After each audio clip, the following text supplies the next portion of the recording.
தமிழ் வணக்கம். இன்றைக்கி பாருங்கள், நம்ம சட்னி செய்ய போகிறோம். பாருங்கள், வல்லாரை. இது வல்லாரை கீரை. இது வந்து இது வந்து முருங்கைக்கீரை. முருங்கைக்கீரை, வல்லாரை, கருவேப்பிலை மூணையும் சேர்த்து நம்ம வந்து செய்ய போகிறோம். இன்றைக்கி பிஞ்சு கருவேப்பிலை மூணையும் சேர்த்தா நம்ம வந்து சட்னி செய்ய போகிறோம். பாருங்கள், அதுக்கு தேவையான பொருள் பாருங்களேன். மிளகாய், காஞ்ச மிளகாய் வச்சுருக்கோம், கொஞ்சம் புளி வச்சுருக்கோம், இஞ்சி வச்சுருக்கோம், பூண்டு வச்சுருக்கோம், தேங்காய் கட் பண்ணி வச்சுருக்கோம். இப்போ ஒரு எண்ணெய் சட்டி வச்சுக்கிடுவோமே. இப்போ ஒரு எண்ணெய் சட்டி வச்சுக்கிட்டோம். பாருங்கள், வல்லாரையை போடுவோம். வல்லாரையை போட்டுட்டோம். வல்லாரையை போட்டு லைட்டாக ஒரு கிண்டு.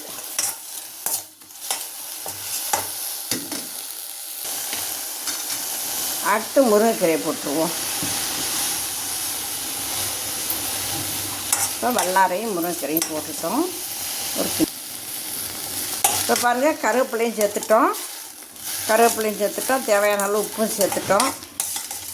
அதையும் போட்டு கிண்டி விடுவோமே. இப்போ வந்து நம்ம எண்ணெய் இல்லாமல் தான் வதக்குறோம்.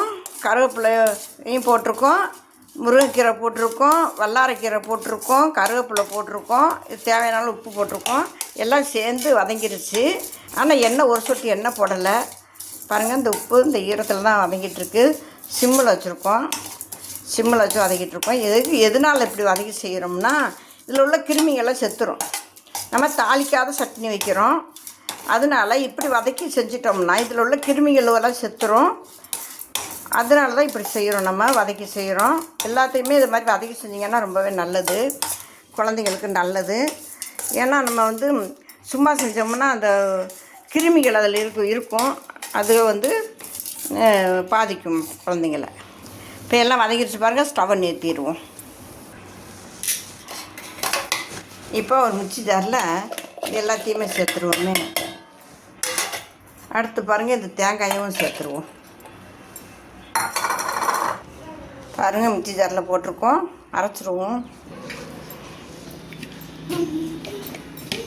பாருங்க, அருமையான சட்னி அருமையாக இருக்கு பாருங்கள். சாதத்துக்கு போட்டு சாப்பிட்டுக்கலாம். தோசை, இட்லி, சப்பாத்தி எல்லாத்துக்கும் போடலாம். இப்போ பாருங்கள் முருங்கைக்கீரை அடை செஞ்சுருக்கோம். பாருங்கள், முருங்கைக்கீரை, அரிசி, உளுந்து, கொஞ்சம் துவரம், கடலைப்பருப்பு எல்லாம் சேர்த்து ஊற வச்சு முருங்கைக்கீரை போட்டு அடை செஞ்சுருக்கோம். சட்னி, 2 தேங்காய் கீத்து, 2 கடலை மிட்டாய். இதாங்கப்பா சாப்பாடு இன்றைக்கி. இந்த முருங்கைக்கீரை அடையை சாப்பிட்டுட்டு இந்த கடலை மிட்டாய் சாப்பிட்டுக்கலாம், தேங்காய் சாப்பிட்டுக்கலாம், இந்த சட்னி தொட்டு சாப்பிட்டுக்கலாம். சாப்பிட்டுட்டு சூடாக ஒரு டம்ளரு வெள்ளரிக்காய் சூப்பு. இந்த சூப்பு வந்து வெள்ளரிக்காய் சூப்பு. கடையில் வெள்ளரிக்காய் வாங்குறோம் இல்லைங்களா, அந்த காயை கட் பண்ணி போட்டு சூப்புக்குள்ளே ஜாமான்லாம் போட்டு வெள்ளரிக்காய் சூப்பு இன்றைக்கி வச்சுருக்கோம். இந்த சூப்பை சாப்பிட்டு பாருங்கள், அருமையாக இருக்கும் இந்த சூப்பு. இந்த மெத்தடில் பிள்ளைகளுக்கு சாயந்தரம் ஸ்நாக்ஸ் செஞ்சு கொடுங்க. அருமையான ஸ்நாக்ஸ் பாருங்கள், இதை செஞ்சு கொடுங்க. இதே மாதிரி நீங்கள் செஞ்சு சாப்பிட்டுங்க. தமிழ் வணக்கம்.